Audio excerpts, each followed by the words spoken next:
যান, মন্দিরে যেদিক দিয়ে আপনারা পশ্চিম দিক দিয়ে যেদিক দিয়ে আপনারা প্রবেশ করছেন সেদিক দিয়ে আমার প্রবেশ পথ দিয়ে আপনাদের বাইরে বেরোতে দেবেন না।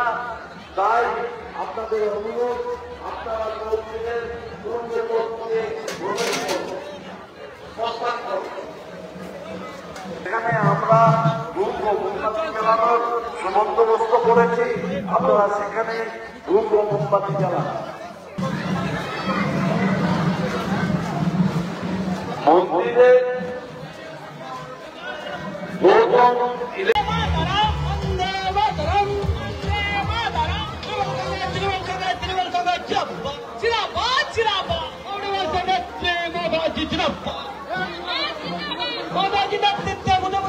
চলছে